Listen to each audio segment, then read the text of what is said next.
All right, so Christian, listen, I know you don't want to hear it. We don't need to... Devin, what's happening in here? Bomb disposal.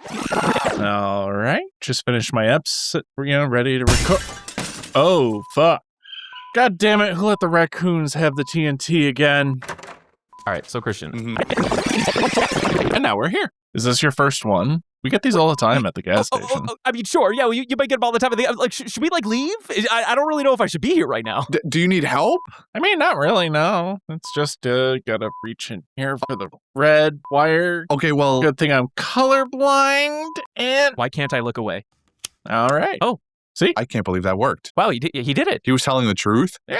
I do that quite often. Okay. I don't see. That's the worrying part. I don't understand why you are often defusing bombs. What is going on at the gas station? Hey guys. So it's like vibrating. It's vibrating. It's vibrating. I don't know what's happening. Devin, what's happening? Is that normal, Devin? Have you seen that at the gas station? It's shooting a light. It's shooting a light, Devin. What's that mean? Why is it shooting a light? I don't know. Let's just wait and see. Normally they just go boom. To all the agents of HACPOA, agents, soldiers, members, and enthusiasts, here is a message to all you absolute filthy, vile, flabbergastingly disgusting dullards. You look at the world and see order, laws, promises. You believe in a delicate, fragile thing you call hope. How quaint, how utterly human. I, on the other hand, see a grand illusion. The charade that you cling to because the truth is one debt to society later saves the world from its own slow, suffocating decay. You have the luxury of ignorance, I have the burden of truth. And the truth is, I'm the hero of this story. Damn, that was weird. That was weird. Yeah, that happens all the time. Okay. That music kind of slapped though. Wait, hold on. Did you just say that happens all the time too? Yeah, they always leave a cryptic message. Who's they? You know who they are. I gotta visit your gas station sometime, man. Your gas station seems like the hypest escape room I've ever heard of. Why am I paying $60 per room to go to these fancy ones downtown when I could just go to the gas station? Dude, facts. That's what I'm hearing right now. I've been saying this for days. Yo, guys, I heard Death Note. Y'all watching that shit? Not anymore. Never heard of it. Never heard of it. Is it good? Yeah. Allegedly. I mean, to be honest, yeah from Jordy means it's probably pretty good. So I think I'll check it out. Also true. Very, very true. Jordy is honestly, yeah, that is a based point to make. Based. I need a sound effect that says the bit's over. The bit's over. Cut the bit. What bit? What bit? Cut the bit. There's no bit. It's all real here. That's the secret, Captain. It's always a bit. Devin just defused a bomb, dude. Yeah, it's right there. It's on the floor. Oh, no.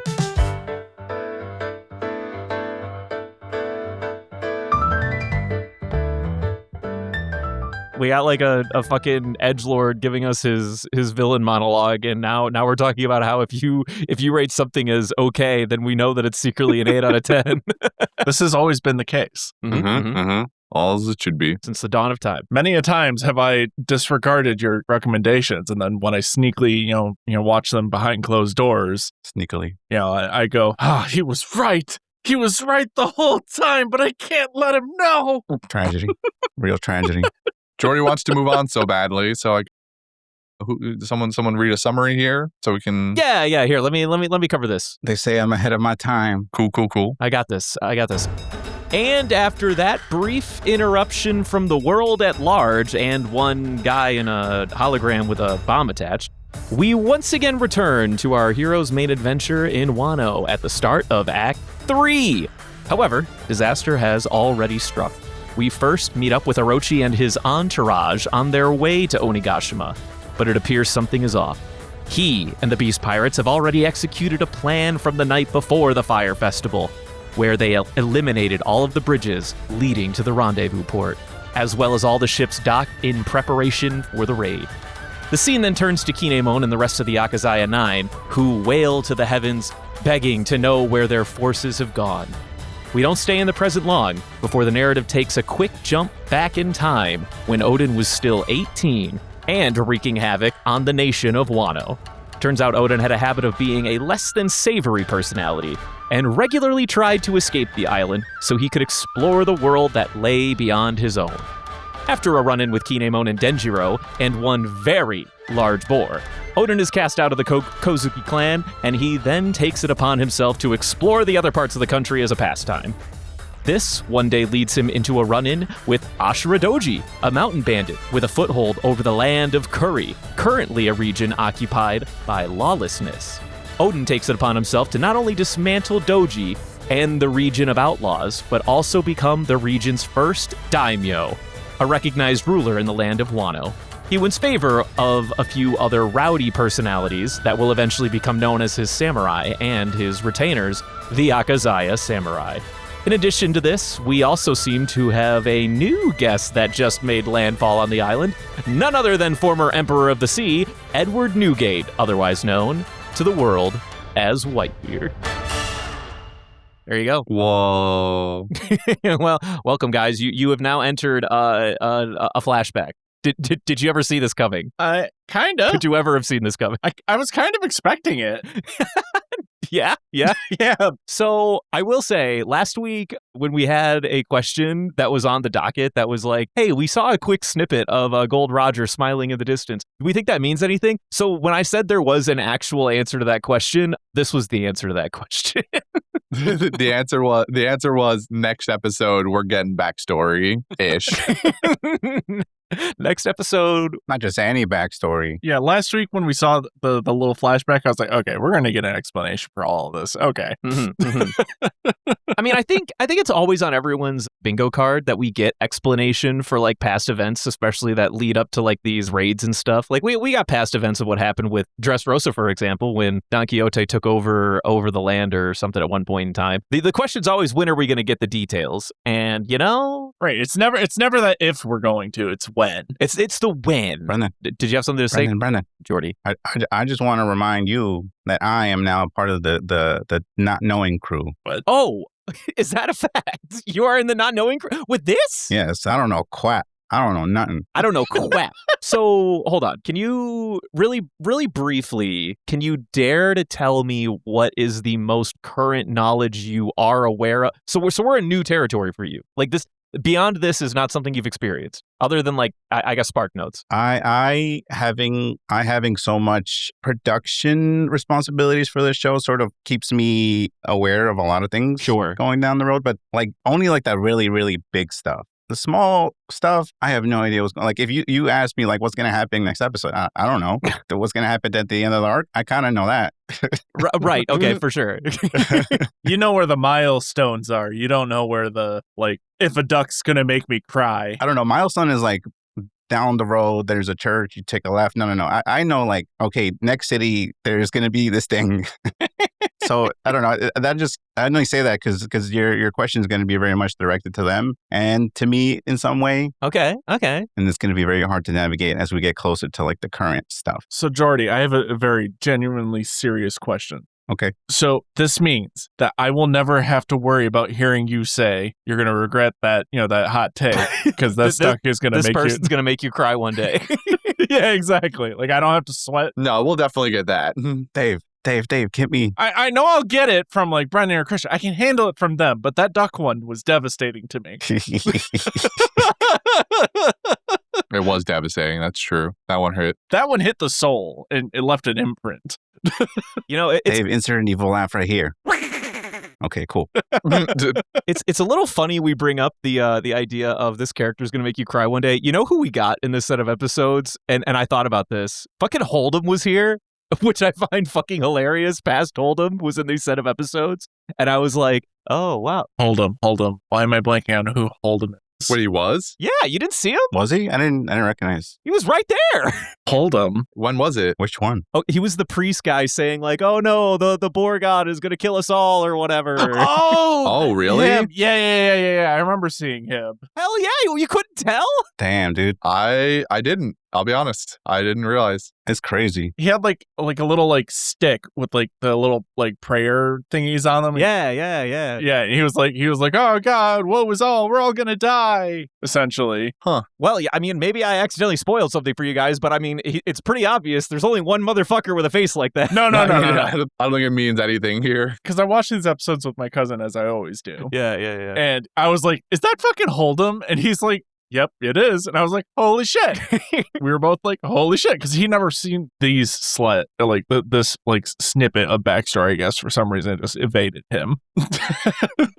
Well, my guess is that does he read the manga? My guess is that like a lot of people they were not on the anime at this point in time. They were like fucking hard locked in on the manga from week to week. Probably. And sometimes it takes a minute before they go back and watch the anime episodes. But I did think when I saw Hold'em on my screen, I'm like, man, this would be a great, who's going to make you cry one day bit. Out of everything happening in these sets of episodes, Hold'em is not the person on my mind. That's kind of fair. Believe it or not, yeah. In any part of this. Yeah, I think this was like the first set in instance, like going past my like awareness of the plot where I was like, I'm really mad I don't get to continue the next set right now. It's taking a lot of force. This flashback, it left off at a pretty big cliffhanger. I remember in the manga, everyone was like, oh, okay, I guess we're just gonna fuck off on, the fact that the raid is totally fucking failed and we're gonna come back to these guys at some point in the future. I wonder how long this is gonna fucking take. But to be fair, Oden was a pretty cool guy, so it's relatively worth it. Oh, we have thoughts. Yeah, I do actually have thoughts. Uh-huh. So throughout the discovery of these episodes of like all the revealing, they introduced 2 new characters to us that we haven't met yet. Yes. In current events. So I'm wondering if the reason why they are cutting off is because soon after the flashbacks, they will reveal those 2 characters. So who are these 2 characters, Devin? I'm blanking on names. Okay. Names are bad. Denjiro is one of them. Yes. I was going to say I could probably fill in Denjiro and then also the older sister. Kiku's brother. So I thought it was the sister. Because that's the thing that's confusing me, because it took me forever to realize that which one was Kiku. Kiku's the younger one. Yes, Kiku is the younger one. It was Kiku's brother. They are actually both born brothers. Kiku identifies as a woman. You actually already know that character, believe it or not. Cap. I recognized them. Where do you recognize them from? From the future, from like the last bit. Yes. Like the very last part where they're growing up. Okay, actually I have 2 ideas. Go ahead. Because I might be conflating 2 characters in my head. One is one of the other Yakuza bosses that we saw a couple episodes ago. Okay. I might be misremembering that. The other is one of the Whitebeard pirate commanders. Brother, congratulations, you fucking nailed it. It was the latter. You did it. Okay. You remembered. Devin, I don't know. I have no memory of this. I recognized the character and I was like, is it this? Is it that? Like one of these has got to be right? So yeah, this is kind of fun. So Izo is Kiku's older brother, which the last time we saw Izo was back in the Paramount War fighting for Whitebeard's Whitebeard's crew. Whitebeard. Whitebeard. Whitebeard. It's a polar bear. So if you remember, he was and this is also really funny, he was the only dude with lipstick that looked very Wano-inspired looking back on it in terms of his overall aesthetic. And he fought with pistols. What a guy. Question, can you show me a photo of him? Because it's been so long since those wars happened. I certainly can. Devin, here he is. Let me help you. Actually, this one's more fun. I like this one. This one's a little bit more fun. Let me help. I'm getting there. Don't worry. It's going to be in this one. Opening chat and pasting now. There it is. Just for you, big guy. Just for you. There he is. Holy shit. Okay. Yeah. You sort of remember him now? Yeah. Vaguely. I have a vague essence of a memory. I have a... The flavor of a memory. Exactly. It's like the LaCroix of memory. Yeah. It's the White Claw of memories. So the implication here, which we don't know the whole story, obviously, because we only just got into this fucking flashback, but the implication here is that Izo is Kiku's older brother, and at some point in time, Izo, kind of fucks off with the Whitebeard pirates after being one of Oden's very loyal retainers. Seems like we're probably going to get that somewhat soon, given that Whitebeard's just shown up on Wano. Whitebeard do be showing up on Wano. That did happen.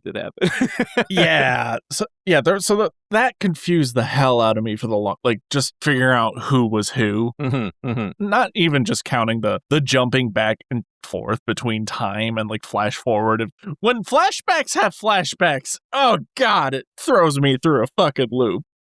Yeah, I will say this one is a little jarring. So, do you have anything more to bring up about Denjiro before we move on? I will request. Do you have any other thoughts on Denjiro? I don't know. I'm sus about him. He seems like a scumbag. I saw that deal, how he did it. He seems like a scumbag. You seem like a scumbag.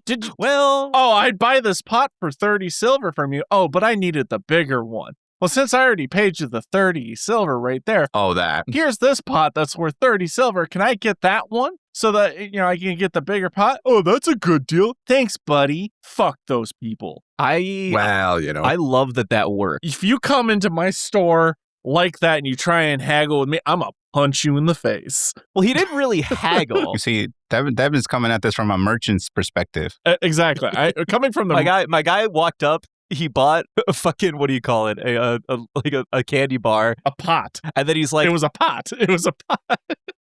He bought it like No. right, but I'm comparing it to modern society. It's your gas station. oh yeah. He goes in and buys a candy bar, and then he's like, "Oh wait, I meant to buy the king size." And then when the cashier was like, "Well, I'm gonna need an extra that costs $5, and your candy bar costs $3." He's like, "Oh, I'll just give you the one that I just got back, and now you have exactly $6. In fact, now I can get the king size, and I'll take a pack of gum." Exactly. Oh, that enraged me. What a guy! What a guy! Well, luckily you don't work in a bartering society establishment, so you can just tell them to go fuck off. Like, I don't. It's surprising because people still think we do live in that kind of society, and this happens frequently. Yeah. I hate it. I mean, I'm going to just say, I think Denjiro might be he's just with it, man. He's capitalizing on a world that hates him. And you know what? I respect that. He's getting his. What is he, just like an orphan? He just buys shit. So wait, Kinemon's the blonde dude? Correct. Kinemon's the blonde one. Yeah, for some reason. Yeah, It took me a second to like be like, wait, is this the same person? Am I looking at the same person here? So No, that's him. I think this like entire like culture thing kind of gets lost in the West, but you guys are aware of like in Japanese culture, like bleaching or dyeing your hair like fancy colors is kind of seen as like very rebellious. it's rebellious. Yeah. Yeah. That's the bit here. So his natural hair color is obviously black, but when he was a kid and he was like, an edgelord back in his hometown, he bleached his hair. That's a whole bit. Can I just want to point out, speaking of Kinemon, how ironic Yes. his devil fruit is now, based on Why is it ironic? Go ahead. because in the backstory, he gets beaten up by his wife True. and then made naked. Very true. Oh. Very, very true. So now it's kind of ironic and fitting that his ninjutsu is just making clothes. His clothes beam. I just I like that. He actually sought out this devil fruit specifically so that would never happen to him again. He right. He was walking around Wano one day, and he's like, and fucking Osuru came up and totally took his clothes off, and then he was like, you know what? This is the last time this ever happens. I need to find this fucking devil fruit. I will never let this happen again. I will never let this happen again. He's like Zoro losing to Mihawk at the beginning of the show. this will never happen again. He's like Sasuke, who just had his whole clan destroyed. I'll never let this happen again. Yeah. But yeah, I just saw it as very ironic. It's like Goku watching the planet blow up for the 8th time. Kinemon, you don't have enough threads. Don't have enough nylon. Let the threads flow through you. But I don't want to gloss over it too much. We did meet the man, the myth, the legend up until this point in time within this story arc. That is Oden. And Beefcake. How do you guys like him so far? Beefcake. He do. Yeah, he's pretty fun. He do be a beefcake. He's pretty fun. You know one fun fact about this area in the anime versus the manga. So the fun fact is, up until now, Oden has been like kind of shadow casted in the anime for, kind of no fucking reason, to be honest with you. Like, it's very hard to hide his silhouette, and the way the anime did it left a lot or very little to be desired. You kind of just knew what he looked like by now. So his first on page, like in front of the audience time was actually in this flashback as he's walking down the Capitol, like just before he does the bit where he makes Odin soup over his dead friend at that cremation or whatever. Right. Fucking wild, by the way. Yeah, I know, right? He's strolling down the Capitol, and that's the first time we get full frontal of Odin himself. And before then, even Oda, every single scene, because this much it did happen, like all these scenes where we had Odin talking to like random characters, they all happened. Oda just made him a fucking blob, like a literal black blob in all of these flashback scenes. And I'm like, brother, you could just show the guy. Like, why did we have to wait until now? I just found that very silly. So I'm like torn on Odin so far. Okay. Because I like him because he's a vibe, right? Mm-hmm. Beefcake, walk around, do what he wants. Mm-hmm. Right. But at the same time, this guy's an asshole. Well, You know, He's just a genuine. there's a couple asterisks in there, I think. Just like a couple. right. But like he's doing good things, but it's also like he starts off being an asshole at first, and it's like, oh wait, he's not just an asshole, he's a nice guy asshole. Tevin, Hmm? you've activated my trap card. Trap card activated. Oh boy. Ah, All right, so having knowledge of Odin ahead of time, I'd never actually seen any scenes with him. Like I never actually like got to experience Odin as the character in the moment. Only just like a text on sites or something. Like someone described that Odin was this cool dude, and I just read that like I guess. Mm-hmm. But having to watch this episode, I'm like, damn, this guy's kind of Chad though. Like I would have been in that like group of like, shit, I'll follow you, bro. I'm going where he's going. Yeah, I'll go where he's going.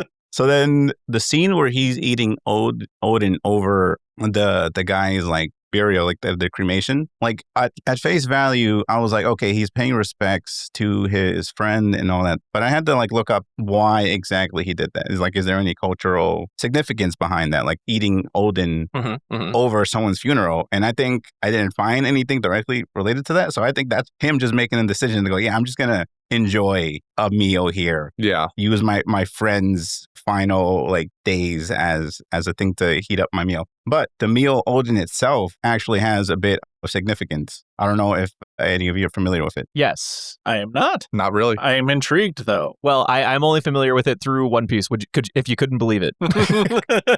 Right. So it actually originates from this ceremonial dish called Tengoku, I believe. I don't know how you pronounce it. Tengoku. I think that's right. And over time, people got lazy and they didn't want to say the full thing. So they dropped like the Goku part at the end and they just kept it Den. But then that sounds weird. So they added an O at the beginning. It's like Oden, right? All right. Okay. So then over time, that became just street food. And now here's where the Odin similarities come in. Odin as a character is similar to the way Odin, the dish, transpired over time. Started as a street food because he has, started as street food. He, no different than the street thug, even though he had like divine ancestry. And then over time, much like Odin is now, it's hard talking about Odin and Odin. It's like my brain can't tell which is which. Just say Odin versus Odin the soup. Yeah, just say soup instead of Odin. Sure, Odin noodle soup. you broke my brain more. Anyway, Sorry. the character goes through the same like history in the condensed way as the dish. And it's very fun to think of it that way, as the dish is now a very comfort level food that families enjoy together. And like in general, it represents like togetherness and patience and like all this other stuff because it takes so much like effort to make well. And in a way, Odin as a character had to develop those same like principles in order to become the ruler that his people needed. Because otherwise that like it would have just gone to crap. He would have been not much different from Doji, right? The like the chaos world. I think he saw that and he was like, I choose the opposite direction. We need structure. Me and my rambunctious ways leads to this. I need to be more structured, which is cool. I would even go one additional thought and step further. And one really fun thing about Odin itself is that Odin doesn't really have like a set number of ingredients. You just kind of like throw shit in a pot Yeah. and eat it. And that's like really a manifestation of like his character arc as he picks up these new samurai like Pokemon over time and becomes like the ruler or whatever of Kuri. Like he's just gathering all these gaggle of idiots, these nobodies, these random ass motherfuckers. There are no processions with samurai that look like his goons. Maybe a couple of them might look like Denjiro and Kinemon, but beyond that, he's got one-of-a-kind dudes following him, brother. Which I find very fun. Very, very fun storytelling element. I love it. Let's say you, Christian. You got any in-depth thoughts? I mean, I appreciate the insight on the Oden soup and the parallel between the soup in real life and the character here. I think that's a very fun detail that I would not have necessarily put together myself without thinking about it a little bit deeper. So I'm glad, I'm happy that Jordy has come to us with that, and it was nice. I like it. I feel like the allegory for the soup, though, is also gonna, come back again because of the curse of Orochi. Okay. Where he will never know the flavor of Oden. Yes. Okay. Do you have thoughts on how that plays into this, or are you just saying like wholesale? Okay. Well, it'd be like that. Well, seeing how like Orochi is like a bastard perpetually, you could just tell. He'd be lying. Dude's a motherfucking liar and a scoundrel. He's gonna do something later on in the backstory, which we already know he's a bastard. Yes, he is. It's just like confirming the facts. You know what I mean? And he's gonna self-prophesy or self-fulfill not being respected, essentially. Because I imagine the soup also has something to do with the respect. I don't know. It's just kind of like wholesale, like thoughts going forward. It's like, I can't wait for the flashback for Oden to be like, look at this Orochi punk ass bitch, coming over here trying to force me to eat soup with him. Nah, fuck this guy. All my homies hate this guy. Dude, all my homies do be hating Orochi though. What he's like, oh, Oden stole the money. I'm so sorry, sir. And then meanwhile, Yasuo's like immediately clocked that. He's like, that really doesn't sound like Oden to do it. That doesn't really check out. Yeah, like if he I'm not saying he wouldn't steal the money, but like if he wanted to steal the money, like he would make a show of it. He wouldn't like do he wouldn't hide it, right? Like that's what I'm like. Yasuo's like, honestly, like I don't know if I believe that one. Like he would just like come out and try to steal the money, like he does, like his goons do later in the episodes. Yeah, exactly. although that bit of them all pretending to be shinobi and like walking and then flower pot like breaking sound effect and cut to morning as the light switch turns on, I guess in the reality, fucking mint. I understand Jordy's sentiment in that Oden, at least as a character, is like this kind of like amalgamation of like the community just being like, wow, what a Chad, with which we get a large amount of his what makes him a Chad in this set of episodes as well. And I'm not going to regale the entire podcast with what he did, but some of my favorites include at age 4 obliterating a bear by hurling a boulder at it, throwing his nanny over his shoulder. First of all, the idea that a 4-year-old is just chucking a boulder at a bear, that is already really funny. But the fact that they specify that he obliterated this bear. Obliterated the bear. I just imagine he chucked a boulder at a bear so hard that it literally disintegrated and turned into mist. Creates nuclear fission. Which is just a really funny thought. He also, like, at 9 years old, he was at a gambling house and went into massive debt. And then just because he lost enough, he fucking killed all the people at the gambling house and then became an immediate prisoner. When he was a prisoner, he also, in an Uno reverse moment, became the best stonemason in the prison, the place where they're forced to carve rocks. My man went to jail and came out with a PhD. That's really funny. Grindset mindset, dude. Grindset mindset. And then the other one that I liked the most was his tale of when he, at one point, he heard about a drought in the flower capital, and his sorry ass was like, oh, I know what I can do. I'll split the river and then make the river run through the capital. He did that, and then the capital flooded, and everyone hated him. Oden is Luffy if Luffy had Garp strength. Yeah, I feel that. Yeah, and sword skills. Like from a young age. Like if Luffy didn't grow up like a regular little kid, like if you gave Garp strength to a tiny Luffy, that is Luffy. Hold up. Regular little kid? I'm sorry. This kid was raised off of cigarettes and fucking, like, I don't know, table scraps and whatever wild animal he can catch in the woods. That's not a regular kid. I mean, in terms of like his strength and all that, like I don't know. I just imagine the rambunctiousness of Luffy, and if you give him all that strength, what is he gonna do? He's literally gonna do what Oden did. Mm-hmm. You're right. Yeah, for sure. I do agree with this. He's like, this river, just split it. The people need water. I'm gonna give them water. If the people need water, just give them water, obviously. So I do want to say one thing because it's been bothering me this whole set of episodes. Yes, go ahead. Oden's design. Okay. So like when we first see him, he's like, beefcake, like meat, muscle, person, right? Yes. Cool. But like every other, like occasionally, like they'll like cut to hit like another scene of him where he's not as thick Mm-hmm. and like he's like more slendery looking, Yes. but he's still obviously like ripped as all hell. That drives me nuts because we go from like fucking we go from like we go from Chad to Thad very quickly. Yes, I do know what you mean. right. And it's jarring because it's like what is his actual physique like? Because like when I first see him, I was like, damn, he's rounder than I was expecting. Sure.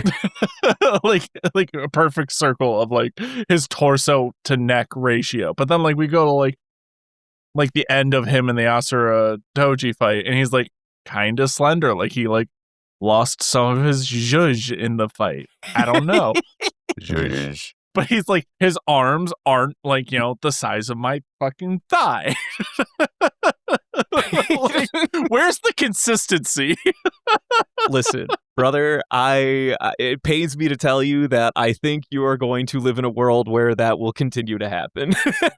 But the only solace I have for you is that Chad Oden will never leave you completely. He will always come back. He's in your heart. I don't know if I like it. And he's in your heart. Yeah. I don't know if I like it. Just to give you a bit of a technical background on that. So height and just like the 3D spatial realm is very difficult for animators to like cover from like scene to scene, mainly because a team is mainly working on like a very specific set of cuts. So imagine me working on something, and then over in the corner, there's Christian and Brendan working on something else. And we're both sort of making guesses at the height of this. And like, there's going to be some like very off like matchups. Right. Like I get that. Yeah, it gets really complicated. It also doesn't help that even Oda himself is notorious for changing his own motherfucker's height mid-drawing. Absolutely. That's true. He does that. That's what I'm saying. I found some like height measurements, and he is allegedly half the height of Kaido. Allegedly. Yes, this is true. That's crazy. I believe he's canonically twice the height of Zoro, which, to be fair, Hinemon is supposedly a Zoro and a half, also equal to Brook. Brook is also tall as fuck, in case you didn't know. God damn it. I mean, I think that checks out consistently for the most part. Right. Yeah. Calling Oden half of a Kaido seems canonically sure, I guess, but it's not reflected in the anime. Right. Yeah. No. Not consistently enough. For me, it has nothing to do with the height. I don't have a problem with him being tall. It's the losing of muscle mass. Yeah. Bro has his priorities straight. It's not even the muscle. It's just the mass. It's losing the thick. Is my boy thick or is my boy slender? Like, pick one. I do know what you mean. I know what you mean. I can promise you... He is thick. I can promise you without a shadow of a doubt that Chad Oden will remain. However, Thad might show up from time to time.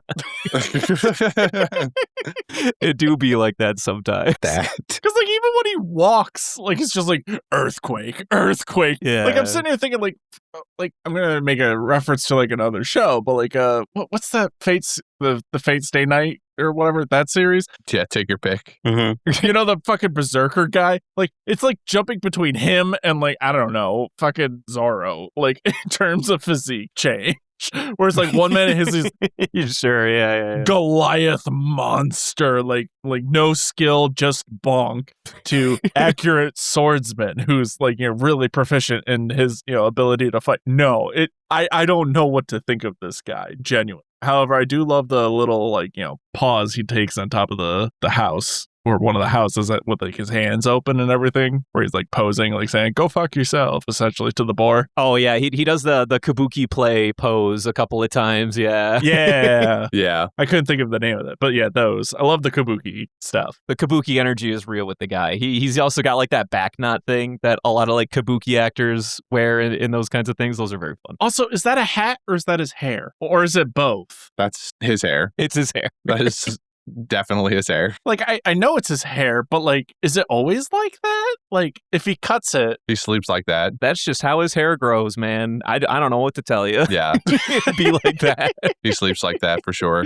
like it's just. It's a real maybe it's Maybelline moment. It's giving Nolan energy. It's giving Nolan energy. Oh, okay. It's kind of the opposite. I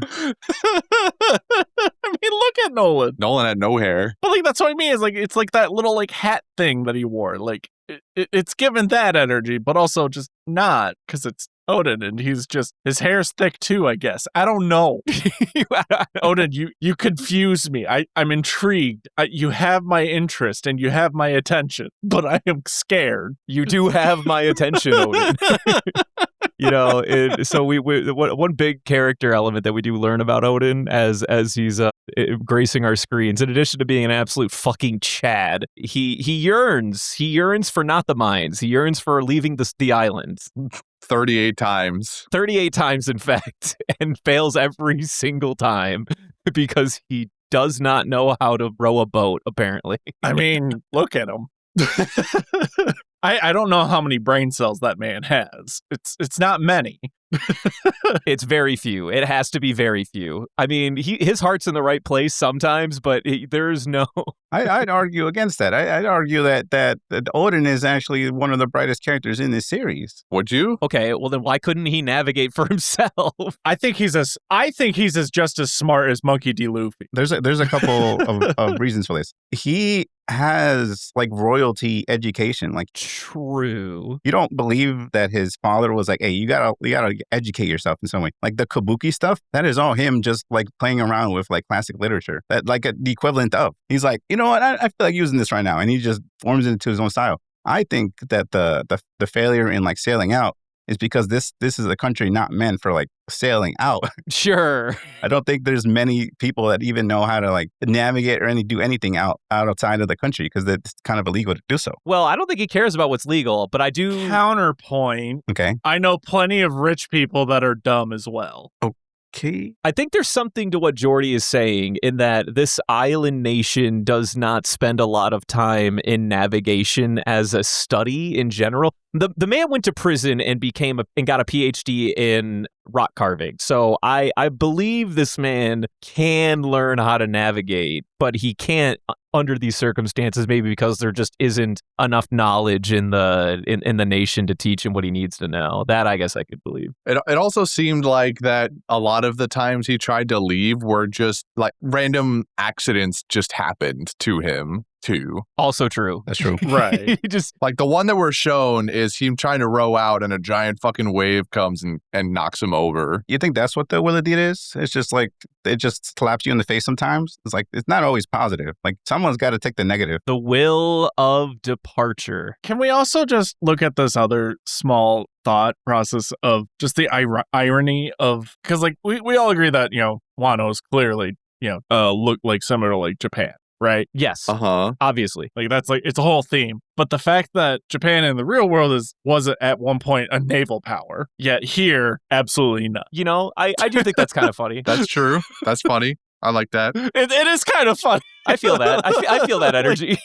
It's like they took like the one thing that they, you know, that they were known for, and then just went, nah. How about no?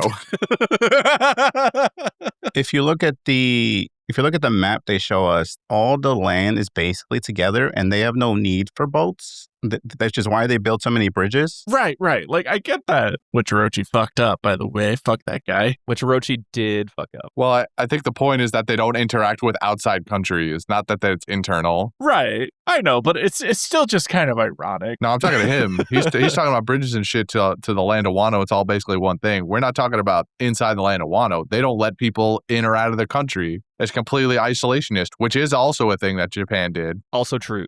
I'm just adding to my point of Oden is just lacking in having somebody teach him how to sail. Yes, that is true. If given enough time, maybe he could figure it out. I feel like he could just do the Blackbeard and put like a bunch of logs together and a sail. Right. Yeah, that worked out really good for him. He did do that though. Yeah. That wave said no. And then rocks fell out. Yeah, he doesn't know the basics, like wind direction and all this other stuff. Jesus Christ. He hasn't played enough Valheim. He hasn't figured out how to go with the wind. Yeah. With this Damn. long sailing ship. But in this flashback, we do get the details on how he meets all of his cronies and whatnot. And so we already talked about Denjiro and Kinemon, which he just slices a big fuck off boar. And then they love him. Yeah. They love him after that. That was great. Nobody fucking died during that? Nobody? Not a soul. No one got digested. Everyone's chill. Yeah, that threw me off. No one got cut in half by the sword going through the pig while they were inside the pig. Nah. that I believe. No, I believe that. I believe that part. No, I believe that part. Yeah, I believe that part. What the fuck? My boy knows the end game hockey off rip. This man, you can't tell me this man doesn't know observation hockey. That's somewhat true. I'm just impressed he can wield a sword. Who, Odin? I mean, I'm not impressed. I'm surprised the sword can handle Odin. I'm pretty sure. Is one of these swords Enma? Yes. I think it's both. That's both of his swords. Yeah, one of them's Zenma. Wait, how is Zoro holding that? Hold on, what the fuck? What do you mean? How is Zoro holding that? Okay, so this is another really funny bit. When you look at a picture of Zoro and Odin, and you see the scale of Odin's swords I see. with Odin, and then you see the scale of the same sword with Zoro, they very clearly change What the hell? how big the sword is. Yeah, they should not be. That's true. They should not be the size. This is a magical sword. Dude, it's magical fucking swords. They shrink. Shrink rays. Someone lied to Zoro. He didn't get Enma. He got like Timu Enma. Timu Enma. He got a replica. He got a foam replica. No, what we're not seeing is he only just got the tip of Enma. Oh, wait, that makes sense. Like they had to break off the tip of the original Enma and then gave him the tip. Like when he fought Kaido, it broke off. Yeah. Ooh, okay. Whoa, that makes sense. I want to show you guys this picture. It's a little blurry, but you'll just have to take it on anyway. It is what it is. It's a picture for ants. It is a picture for ants. All right, it's not that bad. God damn.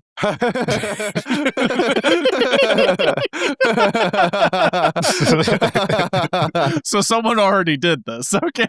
Correct. Oh, yeah. Somebody already asked this question. That's so good. That's so good. For the audience keeping track at home, I have the receipts on Odin versus Zoro on a scale, and the same sword scale that Odin has placed upon Zoro's body, and it is quite literally as tall as Zoro, if not a little longer. It's definitely longer than Zoro. That shit should be dragging across the ground. Yeah. Yeah. Yeah, it's pretty funny. That's so fucking funny. What the hell? It's just something you don't think about, You just No. choose to ignore it. Okay. I won't be able to unsee it, though. Tell you that much. I know. Once you see it once, you're like, wait a minute. This is like in the live action where Zoro's sword went floppy in the first episode or whatever, and now I'm like, man, my man's using a fucking inflatable tube man for a sword. He's using a pool noodle for a sword. He's using a pool noodle for a sword. Oh, man. Oh, man. Yeah, but then Odin gets excommunicado from his family, which kind of rightfully so, maybe. It's like a little bit. Am I the only one that thought like that literally did nothing? What do you mean by that? I'm trying to think of the best way to describe it. No, I get what you're saying. This is the equivalent of telling Luffy he's banned from the island that he was born on. This is like being banned from Waffle House. Like he just went to another one. I mean, it's a little bit different. It's like imagine being banned from your hometown. Like you couldn't set foot in your hometown anymore. It's like that, basically. Yeah, but then he did it anyways. Well, he was invited back. He did it after he was invited back because he was a good guy all of a sudden. Didn't he get banned during the boar attack? He would have done it anyway. He probably would have done it anyway. Christian, Chris, remember what he did at age 4? Remember what he did at age 4? I do remember what he did at age 4. Yeah. Yeah, do you remember what he did to that bear? He would have done it anyway. He would have walked in that town not caring. Yeah. You remember what he did to that bear? You remember what he did to his sitter? Well, that's another story I didn't get into.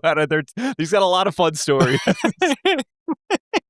We meet mini Izo and Kiku, but the one I want to talk about the most. But I mean, that is. Oh, sorry. Go ahead. That is definitely more symbolic for us, the viewers, than him. He as a character does not care in the moment. He's just like that. Cool. No. Yes, he is honestly on this earth to have a great time.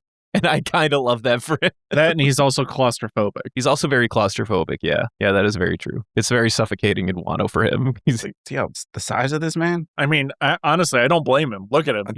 Yeah. No, I don't blame it either. He's too damn big. But on the journey of finding Oden's future Pokemon, I do want to point out my favorite one being Kanjuro. What a sick freak was that guy before he became a samurai. Oh my God, yeah. Yeah, this kind of proves Christian's point for the conspiracy theory. I feel more and more vindicated as the days go on for that. Like, what the fuck? Well, tell the audience, what was he doing, guys? What was he doing? He was cutting off everyone's hair, dead people included, for reasons. Well, there was a reason. We're told the reason. Was there? There was. Yeah, he turns them into paintbrushes and then he sells the paintbrushes. Yeah, that's his shtick. That's fucking weird.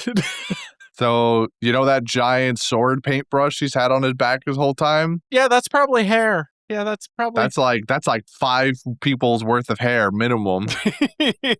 I just like the fact that he assaults passerbys and dead people and rids them of and steals their hair. What an absolute fucking animal. Yeah, what a maniac. What a maniac, dude. And they gave him a pompadour. They did give him a pompadour in the flashback. That did happen. I feel like that's the most egregious part too. This is the pompadour. He went from pompadour to bangs. Well, he got himself a stylist. He grew up. Man. And Raizo comes in and goes, "Oh no, this lady ninja doesn't like me. I left the Oniwabanshu." Like, cry me a river, buddy. What are you doing? Get in line, bud. Get in line. Literally. Look at them. They're right behind him. Starts back there. By that point, he does literally have a line of goons following him. And the other fun part about all this is that Oden constantly is like, "Can you guys just like go away? Did you actually fuck off? You actually just fuck off?" And they're all like, "Absolutely not. No, we love you now. You have no idea. We've decided that we will actually die for you." And then Oden's like, "God damn it." Cringes. Like, literally cringes. He does cringe. Yeah, like, actually, this disgusts him. This is part of his claustrophobia. Yeah, it's a good bit. I do like that as a bit. Then he fights Ashura Doji, who's, for whatever reason, drinking snake blood. Like, fucking chill out, my guy. Did you guys see that in the scene? What the fuck? Wait, what? Did you not see that? There was, okay, so in a scene with Doji, like right before a to-be continued slide, we catch up with Doji before Oden and him fight, and he's like big chillin' in his compound or whatever, and he's got a snake around him, and he's pouring the blood into his cup. That's what he's drinking, is snake blood. I don't think I realized that's what was happening. Yeah. Yeah, I did not catch that at all. Yeah. That's fucking metal as hell. He was a fucking freak, dude. So anyway, Ashura Doji's my new favorite character. That's what did it for you, huh? that right there. My man's going straight to the tap with snake venom. I've been preaching for weeks on the character arc of Doji and his internal struggle and his feuds with fucking being the loyal samurai to Oden, but also having to live through the 20-year struggle. And this is what finally gets you. Boring. Snake blood, snake blood, snake blood. Snake blood, snake blood, snake blood. Drink the snake blood, shotgun it. Oh man, that's fucking funny. Fuck you, I hate you. No, that was good. Him walking into Kuri and like fighting all of Ashura Doji and his men at that time. That was sick. You know, beating him and then being like, you know what? I like this place. I'm making this place mine. I'm making it mine now, brothers. It's a little more sentimental than that, but that's the joke essence of what happens there. I thought it was like him recognizing that place as something worth investing time and effort into and that being the turn of character for him was actually pretty cool. I did enjoy that whole thing between him, Doji, and Oden. That is. I was kind of surprised how much Doji held his own on that fight. Dude, I was thinking the same thing. He's got nerfed in the future. He definitely got age nerfed. Yeah, which is usually not how that works in anime, but I guess fuck me. They usually get like super strong or something. I don't feel like Doji's age nerfed. What makes you think he's age nerfed? He's struggling against Hold'em in the future here. Well, Oden, later on down the line, can match up to Kaido somewhat. Ashura Doji holds up to Oden in this moment. yes. And then later on down the line, Ashura Doji is like cool for a second, but then can't beat Hold'em swiftly, you know? I feel like Hold'em would have got one shot by Oden. Hold on. To be fair, Hold'em wasn't really fighting him. He was being an arsonist on the side. Dude, they have a fight before he actually sets everything on fire. Like Doji is kind of kicking his ass, and then Hold'em goes, you know what, flamethrower. But before that point, I don't know. It feels like Doji got age nerfed. That's all I'm saying. I don't know, man. I think, it's the old anime adage of they didn't have enough of a purpose. They didn't have enough hatred. Now he needs to channel his hatred. Right. Yeah. Wait, he's kind of cooking. He did get a little bit more angry, and then out of a sudden, he was like, wait, we can take on Kaido. He does consistently get more and more angry. It's true. And then the one time he tries to have like a nice moment with Oden where he's like, honestly, I never thought I could actually live in this peaceful life. Thank you, Oden. And Oden's like, fuck you, sappy shit. Get that shit out of here. Fuck you, punk bitch. That was kind of upset for Doji. Doji was having a moment. Doji was having a moment and Oden fucking ruined it. That was kind of rude. I'm not going to lie to you. It was kind of fucking rude, Oden. Look at my man's having a moment, bitch. Again, Oden's kind of an asshole. I mean, yeah. Oden really is kind of an asshole. This is very true. Then at some point in this time, we meet Cat Viper, Dogstorm, and Kawamatsu. Oh, my heart. Oh, They're so freaking cute. I knew we were going to be spending time on this. Especially Dogstorm with his beady little eyes. Dogstorm with beady little eyes is very funny and very cute. I do have to agree. Actually, no, Kawamatsu was the cutest one. I'll be real. Really? It's true. Kawamatsu was the cutest one there. Yep. No, I think I'm all in on Dogstorm. Dogstorm takes the cake for sure. Kawamatsu for sure. I know under normal circumstances, Dogstorm would be my guy. I'm a big dog person, but something about Kawamatsu, just adorable. I want a baby Kawamatsu plush. Also, I love the fact how they kind of confirmed that he's a fish man. Yes, they did. They did do that here. What do you mean, kinda? They did. Yes, they did. Yeah. They didn't kind of. They definitively confirmed he is a fishman. Yeah. I don't think we know what kind, but he is a fishman. The fishy variety. He is a fish variety fishman, yeah. Well, his mom mermaid, right? She had legs. Something like that. We have to assume yes? Yeah, but they get legs after a certain age. Yeah, I would assume so, yeah. I would say probably. Given that she has legs, I would assume that. It's definitely like a mix of two species there. I just don't exactly know the other one. I mean, that means nothing. Yeah. Because the fisherman could just kind of like be anything as long as it was in their lineage at some point. Yeah, remember we got that context? We learned that it's sort of randomized. You can sort of hit the random button, Yes. Yeah, I guess. You could have two fish make a squid. correct. Yeah. Okay, fair. You could have two mermaid parents make a blowfish fish or a blowfish fishman just because. I don't know about that. No, you can't. No, yeah, that's exactly how it works. Yeah, literally, there's like their genetics is if you have literally like 2% of in your like heritage of something, you could low roll and get 100% of that one fish kind, which is a very funny thought. Which is kind of cool. It's kind of sick, actually. That is pretty cool. If genetics actually work, like that'd be pretty sweet. Just loot box the children. Yeah. Basically, all of genetics in fishman kind is a giant loot box. As long as you have any portion of history with any like type of fishman, then you can roll 100% that creature alone. Yeah. Yeah. So wait, does that mean there's a percent chance that there could be someone who was born the size of a krill but look like a shark person? Yes. That is 100% what I am telling you. That can happen.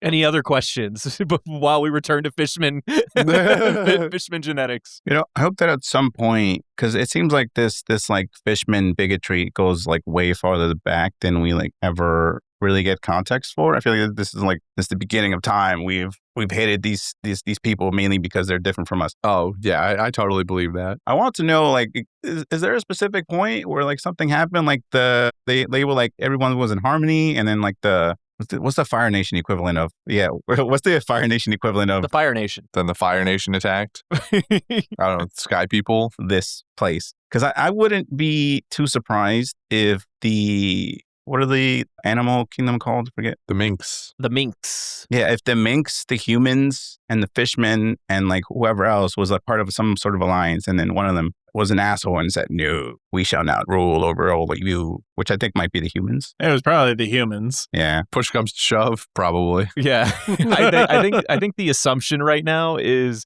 at some point in time when the humans became the dominant race, nature took its course and assholes started being assholes. That'd be my guess. It's probably during that 500 years of oops-a-daisy with the history. We unfortunately do not know. We do not know yet. Exactly. No one ever talks about the Skypeans. I feel like they're a sneaky bunch. That's what I just said. They do be a sneaky bunch. Well, yeah, they're up there. Who knows what those guys are doing? Sky People. Sky People. Sky People. No one would suspect the Skypeans to take over. They seem too innocent. Can we also talk about the other red flag that appeared in these episodes? Speaking of fishmen, By all means. Go on. they're really implying that Jinbei's may or may is dead. Yes. I mean, they can try. Christian. they're trying to imply that Sabo is dead too. Sabo. Oh, Sabo. But like they actively like said it like if he's still alive. Yeah. And I'm like, oh, I might be right. Jinbei's dead. I'm just saying. Just so not right. Listen, brother, I'm inclined to believe you and I want to support you, but then Zoro on the side was like, ain't no way he's dead. And then I'm like, fuck, if Zoro said it. Zoro is always steered wrong, though, by nature. So therefore, he is dead. Very true. He never has his compass pointing the right direction. Fantastic point.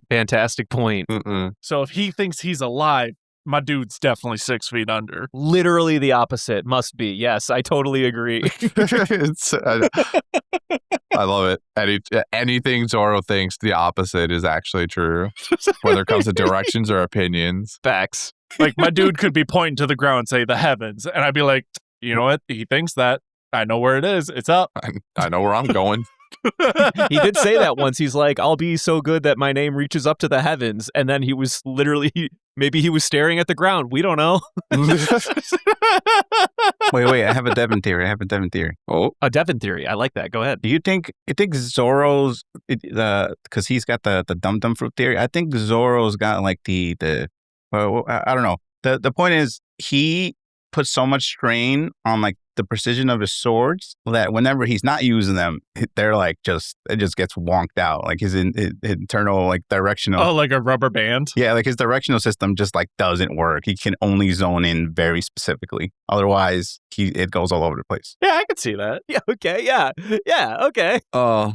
That is my headcanon now. It's kind of like if you're always wearing magnifying glasses and then you take them off, you're gonna be fucking wonky all the time. Yeah. Headcanon. Okay. So Yep. he's Velma. Sure. Yes. All right then. My glasses, but instead of my glasses, it's my directionally challenged. Okay. I like that. I like that thought. That's a fun idea. It's certainly something. Listen, I could expand upon it. I could keep going. No. We can move on.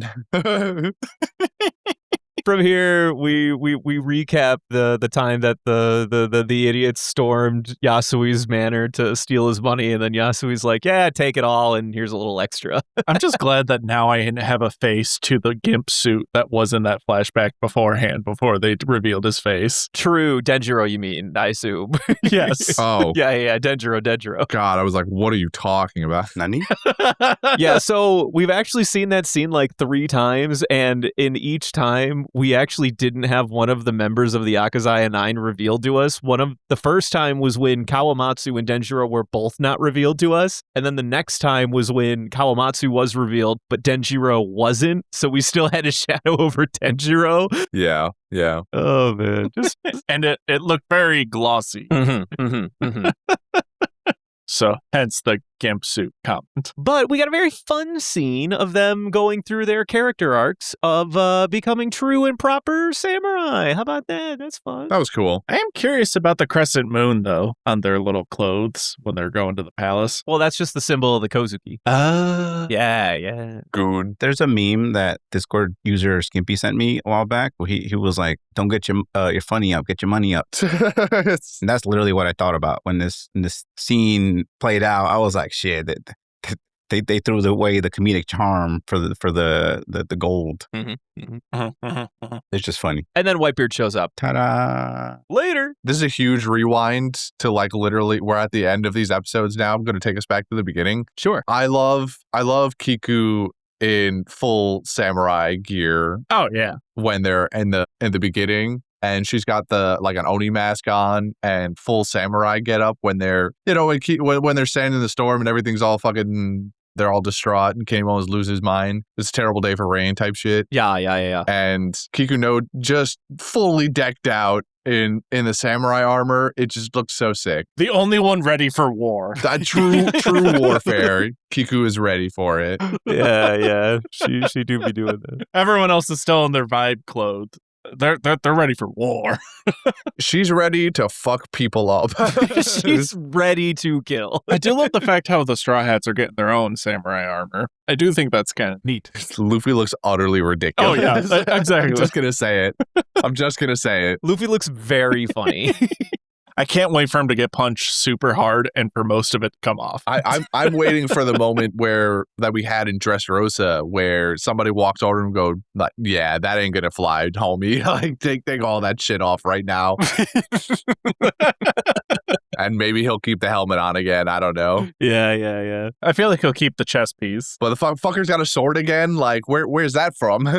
Is that the same sword he stole from the old guy? It's just the same sword. Yeah, it's just the same sword. Oh my god. He just keeps taking the same fucking sword. He can't keep getting away with it. Yeah, I'm waiting for Tengu to come out and be like, what the fuck are you? How did you get that? I'm made of rubber. I put that behind 3 locks this time.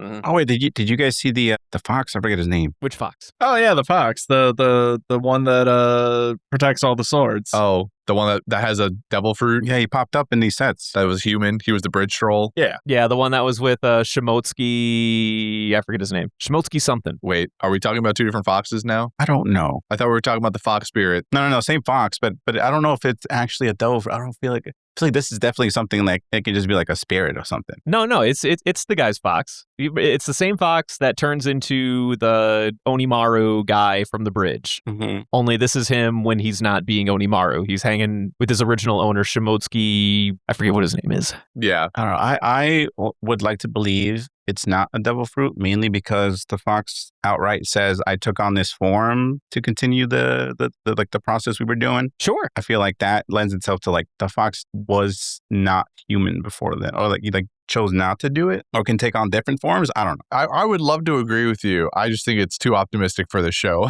Agreed. Yeah, you're right. It's that was 100% a devil fruit. Yeah, I thought about like maybe the time difference, but they're like, no, they could definitely live like another 40 years. Yeah. That's plausible. Yeah. I mean, it's also a spirit that may have eaten a devil fruit. Well, that's what I'm saying. If they ate like a human devil fruit, then they have the lifespan probably of a human. Yeah, I can I can tell you what the secret to the magic is if you want me to. Is it okay? Is it never going to be explained, I assume? Is that why you're offering the information? Off screen? I don't think it will be explained beyond this. I think this is just extra tidbits. All right, lay it on me. Human fruit, model Oniyudo. There you go. You did it. There you go. Man. What does that mean? What is Oniyudo? Oniyudo? What did you say? Oniyudo is a yaokai, and I do believe it literally just translates to large monk. Oh, okay. There you go.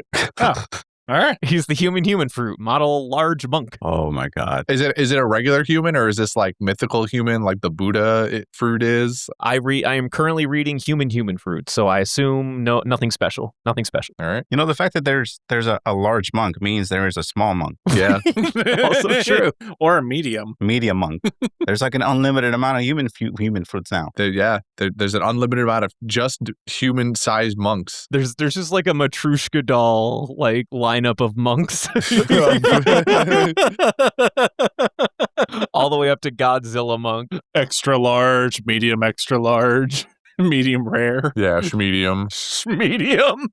What's the title of a monk? Like the What? What's the title of a monk? yeah. Is it the same thing as priest? It's just like a thing? Not necessarily, no. Yeah, it doesn't have to be religious themed, but it is usually like spiritual in some nature. Like they do tend to like, I want to say like have a faith in something, but they do tend to have like rituals. Now that opens up the fact that you can get jobs with these fruits. Like the human fruit comes with a job sometimes. So I'm like, we can get human fruit police officer.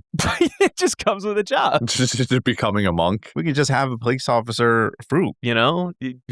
With logic like that. This is why they pay you the big bucks, Jory. This is why we bring you back every week. Yeah, this is it. I have the human gas station attendant. Yeah. Human model Devin.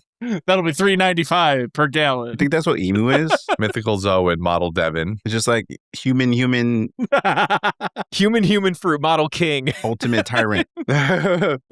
Yeah, like just tyrant or something. I don't know. Deity Human, model tyrant. I like that.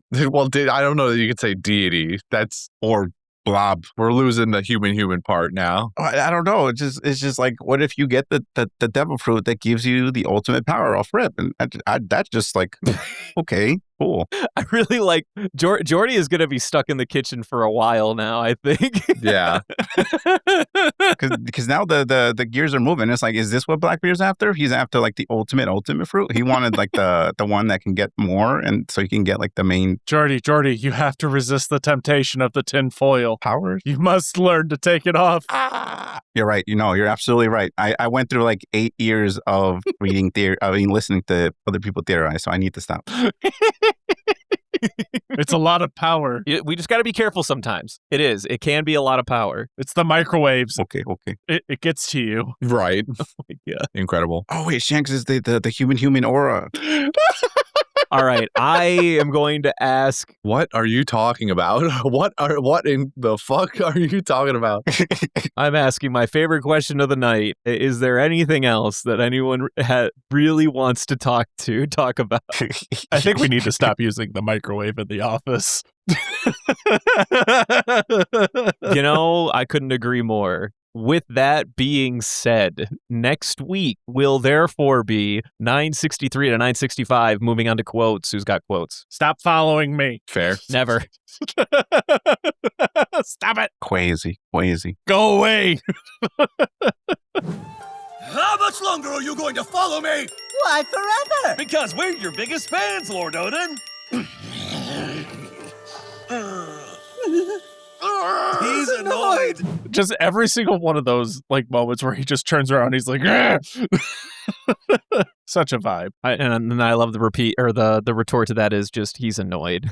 Well, okay, in the dub it's annoyed. I'm sure you guys have disgusted. I actually am very pro disgusted. I think disgusted really slaps a little harder. In the dub they say he's annoyed. Yeah. Agreed. Mm-hmm. I got an Oden quote where I was a little frustrated because the Japanese version was much more profound than the English one. And the English one's kind of like regular schmegular. Mm-hmm. So I got like the translation for the Japanese. The sown away, I shall cross to a new riverbank. Wherever the sun sets, that shall be my bed. Fine then. I'll leave at once. Wherever the sun falls is where I shall sleep. But now I'm hungry. That's a good quote. Very poetic. I like it. I have a couple quotes here from the first set of episodes when we're still got some straw hats on our screen, and this is when they're all fawning over the armor and stuff. Sanji and Zoro are standing far away, and Sanji's just looking at all of them, and Zoro's just big chilling. He doesn't care. Sanji looks at him very smugly and he goes, "You should wear it." And Zoro's like, "What? No, I don't want to. It's going to slow me down." He goes, "But your bounty's so low." And then he starts laughing at him. And Zoro, that pisses Zoro off. You should really wear some armor too. No, that stuff slows me down. You need it. You guys with the low bounties are frail. That tickled me. Enma. Enma. I love that he just shouts Enma. Like, what is that? I know, the move is Enma now. Maybe that's how he controls it. He yells for Enma. Guess. My other quote is from Oden as well, far less profound than Jordy's is. This is him describing how Kanjuro came to be part of the group. He goes, "He came after my hair, so then I punched him, and he just kept following me." As it turns out, he sold brushes made from human hair for a living. After I gave him a good wallop, he strangely decided to follow me. He claimed to be a long-suffering victim of persecution, but he likely deserved it. What a great line. And honestly, that's how I've made like half of my friends. So same, Oden. What a fucking great line, dude. Oden is, I will say, especially like in the dub sub, whatever, like his character, he's just like so blunt that it tickles me. Mm-hmm. I you know what I mean? Like some of his dialogue is just so fucking like blunt and very well. I don't know. It just makes me laugh every fucking time. Anyway, any other quotes for anybody? Sorry, I didn't mean to interrupt. I have one more. Sometimes Oden says profound things, and sometimes he doesn't. I know I just gave you one, but this is a quote that sounds initially like it should be profound, but then you read it back again and you go, wait, I mean, yeah. He says, "Oden wouldn't be Oden if it wasn't boiled," and I'm like, yeah, yeah, you're right. And Oden was born to boil! I don't know what the lesson is here, but That's profound, brother. That's profound. It is profound, brother. You just don't get it. You just don't get it. It's profoundly unprofound. The last one that I got would just be Cat Viper. When every single time he's like, yes, nom. It's too fucking hot. Like, it's just, Like radish? You should try a bite. It does look good, actually. Yow! Now try the fish cake. How is it? It's too hot! My tongue is so sensitive. yep. But then like later on, like a Kawamatsu, right? Yeah. Yeah, Kawamatsu. Where he's like eating the food off the floor, and like Cat Viper's also like, "Oh my god, I feel so bad for wasting food. I'm gonna eat it." Goes to eat it. It still fucking burns my It's mouth. still hot. My mouth is still burning. I have a sensitive tongue. I got a different one. Yasoi, when they're trying to rob his money, he basically says the equivalent of what I said earlier. He goes, "Use this money to fix yourselves up, learn good manners, buy books, and get yourself educated." Do you truly love Odin?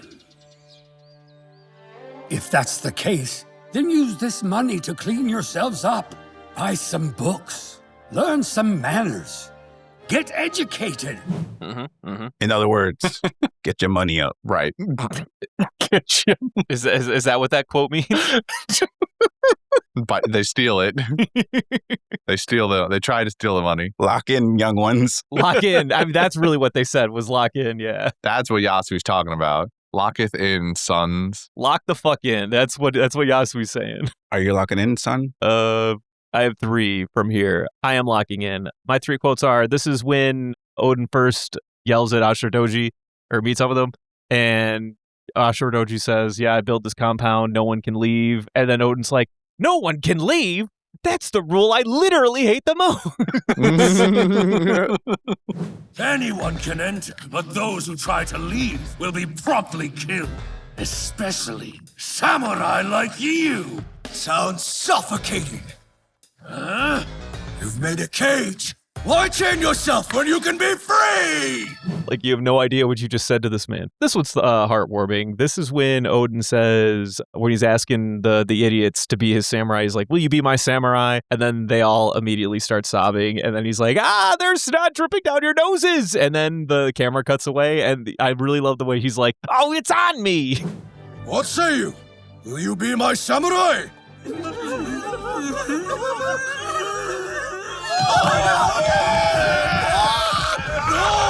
The snot coming out of your noses! Oh, it's on me! Disgusting! Stop! It just made me laugh. This quote comes from Kinemon when he asks Oden why Cat Viper, Dogstorm, and Kawamatsu, why they were here. And then Oden responds with, why are all these animals still here? They followed me. Why are there weird little animals here? They followed me. That's it. No other additional explanation. Kinemon being like, so why are these weird little animals around? They followed me. Moving on.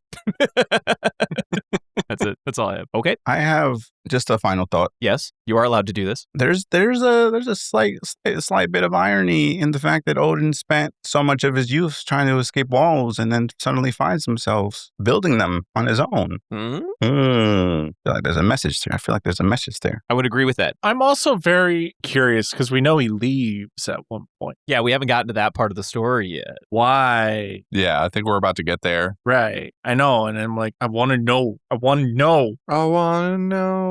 Can you show me? I've gotten good news for you. How the boy Oden. Phil Collins. Wait, is that Phil Collins? Yeah. Sure. Who does the soundtrack for Tarzan? I think it's Phil Collins. That sounds right. You're the musical guy here. I don't know. Yeah. I'm going to say I'm right, and if I'm wrong, you know what? It is what it is. Moving on to everyone's favorite segment, Gabe's Fun Facts.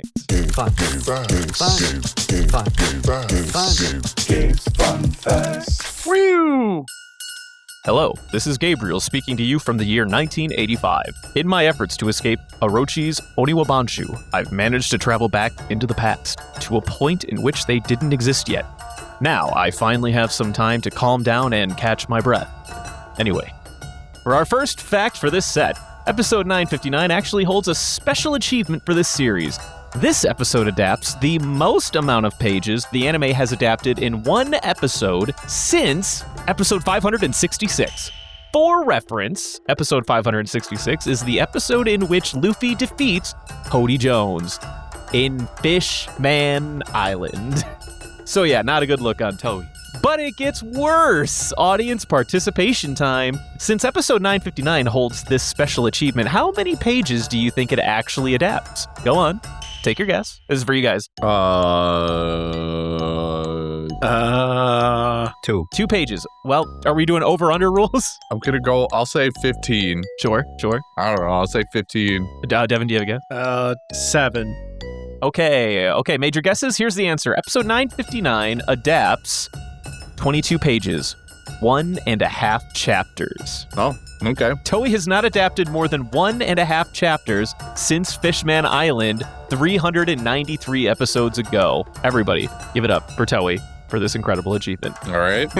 I will now provide you with the only fun fact about Kozuki Oden that I can say without spoilers. In a shocking twist that turned the community upside down when it was revealed, Oden's favorite food, as revealed on his Vivre card, is Oden. What? No. I didn't give you the go-ahead. So sorry, I didn't realize there were stage directions for this one too. My bad. There's no acting. You may now act surprised. Whoa. I totally thought it was chicken nuggies. I know, man. Now, moving on to the manga to anime differences. Zoro cutting Sanji's cigarette with Enma and Nami punching both of them for squabbling are both made up by the anime. Bonus fun fact, the only members of the crew that Nami has never beaten up are Chopper, Robin, and Frankie. This actually includes herself because she beat up her own body when Law switched the Straw Hats' personalities during Punk Hazard. Oh shit. Which is a very fun tidbit. Thanks for that one, Saji. I like that you did that. I could have sworn she's at least hit Chopper once. You know, I'm going to go with nah. I'm going to say no on that one. I'm going to trust the fun fact guy. I'm reaching into the memory banks. Yeah, I'm reaching into the memory banks. I got nothing. I trust the fun fact guy, but it feels right in the soul to think that she has at least once. He's just so cute. You can't hit Choppy. Might have been accidentally. Maybe accidentally. I believe that. Suru threatening Kinemon with a knife is made up by the anime, which is a fucking shame because that scene was gold. It was gold. For the audience at home, she literally says, if you don't pay me back, I will carve out your organs to settle the debt, which is so fucking fire. That's so good. That makes sense. Why would you do that for your childhood friend? Wait, she threatened to sell his organs? And that also happens in the manga? Oh, so that does happen in the manga. Now I'm getting conflicting information. All right, anyway. During the montage of Oden gating his retainers, both the scene of him questioning Izo and Kikunojo following him and his disgusted reaction upon Raizo trying to join them are made up by the anime. He simply accepts both of them into his entourage without comment in the manga. Seems he softened on the idea of random children following him after Kinemon and Denjiro did it. Good for him. The anime expands heavily on Oden's battle against Ashura in several ways, since the fight is basically off-screen in the manga. As such, the dialogue they have before clashing, the actual clash, and Oden using a two-sword style move to take him down are made up by the anime. Seems that Ashura didn't prove to be much trouble to Oden after all. Finally, the last section here will focus on two scenes from the manga that didn't make it into the anime, one minor and one also minor but incredibly funny. Firstly, the anime omitted to show Dogstorm and Cat Viper traveling the seas in a small boat. I find this to be incredibly tragic because that panel is incredibly adorable. Here it is for you to marvel at. Oh, hey, where's it at? Okay, here, let me copy it. Go to the fun fact sheet. I got it for him. Don't worry, I got you, Devin. They're so tiny. It's right. Oh, it didn't copy. Therefore, it's not going to paste. We have a problem. Copy, and therefore we go here, and now we paste. It's not going to paste. You're going to have to go to the fun fact sheet. Just go to sheet. Okay, so I'm gonna paint it visually for you, Devin. Okay. No. I'm going to the sheet right now. No. Wait. I'm going. Let me do a meme here. God damn it. I still haven't looked. You have time. Mm-hmm. I'm waiting for your meme. Where's the? It's too late. He's here. All right, I'm here. All right. Oh my God, they're adorable. They do be adorable. They're so cute. That is so not safe for children.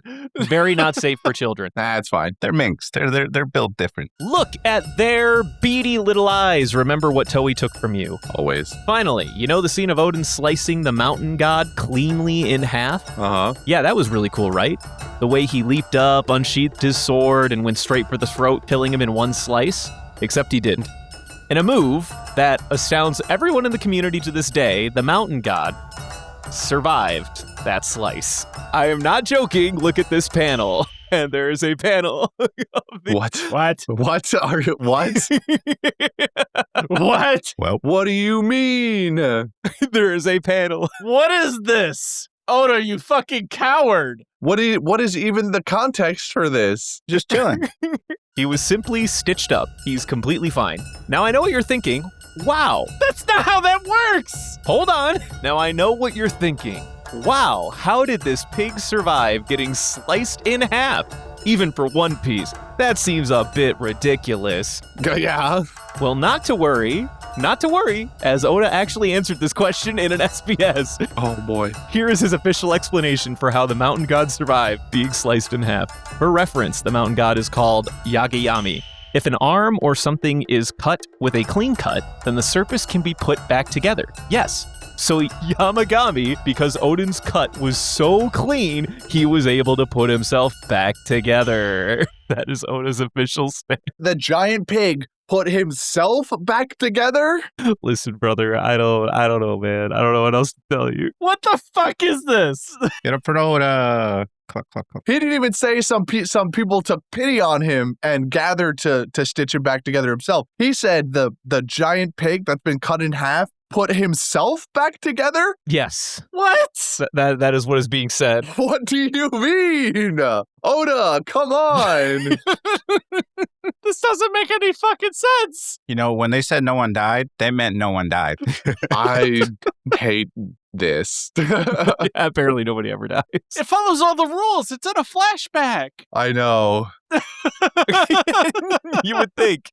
One would think. I can't trust anything anymore. It's not even a person. It's a pig. He got sliced so clean that the pig? You're saying that the pig put himself... That's what I'm saying, Gabe. That's what I'm saying. Everyone give it up for Chirona. Fantastic. Fantastic writer. And that's it for this week's set. Now, if you'll excuse me, I'm going to go see The Breakfast Club in a cinema. See you all... Wait, how am I going to get this to you? You're all 41 years in the future! Oh, I know. I'll just bury this script here in this box. Hopefully someone will think to dig here exactly 41 years into the future. Anyway, that's all, folks. See you all next week. Have a nice day. Wow, you think Gabe's still stuck in the past? Or this version of Gabriel is aged 41 years. Oh, shit. And then just like hand delivered us the script? We'll figure it out in post. All right, well, shit. Yeah, he's the one who dug it up himself, in fact. I see. Gotcha. All right, well, thank you, Gabe. And, I hope you're retired. I know it's a struggle out here. I sure hope you made it to retirement, big guy. If we see a really old Gabe walking around, we'll know. For sure. All right, moving on to the Golden Ham. Feels pretty fair to just give it to the guy, right? No. Hear me out. Sure. Go on. I'm listening. I'm gonna give this to Yasui. Go on. Why? You do be kind of a goat. Yasui is the backbone of Odin's growth. And the wallet. Yeah. Exactly. He pushed for a lot of things to happen, and like the townspeople were like riled up, like, why is Odin doing all this rambunctious stuff? And he's like, whoa, nah, let him cook.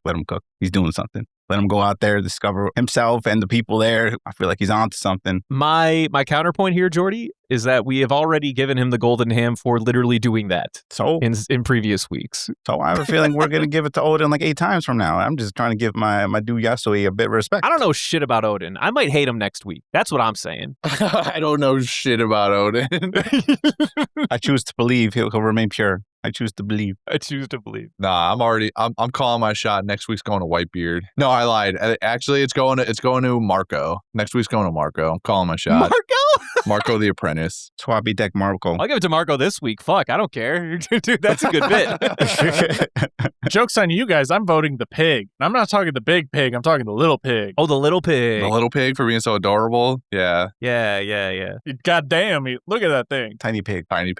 Tiny pig is cute. Tiny pig. I don't know. I think I could do Marco for the bit. I don't know if I could do Little Pig for the bit. Man. And here I had a semi-serious alternative where I was like, what if we gave it to Kinemon for being the first follower, for being the first one to go in on Odin stocks? I mean, I'm not against that. Some people might say Denjiro was the one who did that, but those people weren't fucking listening and watching the show. Because clearly it was Kinemon. You know what? I'm switching to Kawamatsu for finessing his backstory tragedy. Just came out of nowhere. Just threw that at everybody. He did finesse a tragic backstory. For sneaking that in there.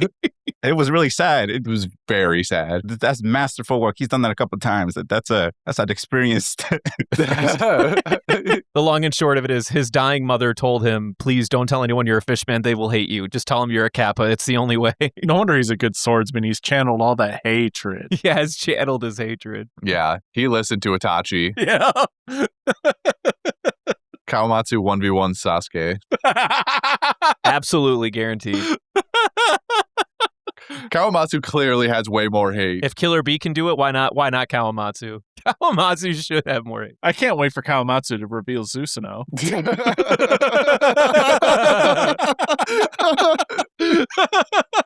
I can't wait for him to do Amaterasu.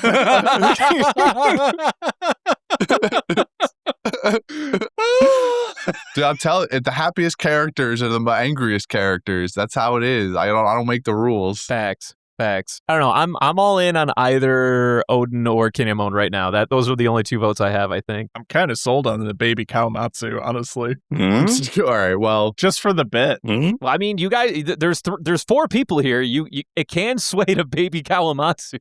I don't think I'm going there, but if the three of you decide. Like the way he was eating that soup and being so adorable and being so appreciative. Just goddamn. He was fucking adorable. I know what you're saying. He won my heart. I'm torn between giving a golden hand people would expect and then letting baby Kawamatsu eating soup off the ground being the thumbnail for this episode. No. There are two wolves inside of me. That baby Kawamatsu eating soup off the floor. And loving it. He was a big fan. He was into it. He was vibing the whole time. Yeah. You know what? I'm in. My God. I'm in on Kawamatsu, the flashback finesser. Let's go. Hey. Kawamatsu stocks are up. Are you in on baby Kawamatsu, Jordy? Yeah. Well, he's the one that pitched it. Yeah, he's the guy who brought it up. Okay. There it is. Tastes good to me. This is the greatest. Eating soup. This is the best. I want it. I want specifically eating soup. Put it in there. No, it's baby Kawamatsu, and whatever thumbnail. I'm sure the thumbnail that is chosen will be. He was only in the fucking episodes for like 5 seconds. There's only so many times that you can even use him. Eating Oden soup. Oh my God. Eating Oden's Oden soup. Odin's Odin soup. Yes, of course. I like how we're slowly adding more details to the fucking golden ham. Moving on to fan mail.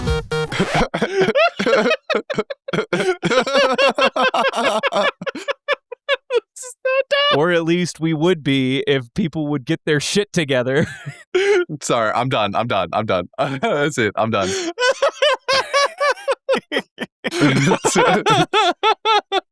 Okay, I'll stop. That's it. Fan mail.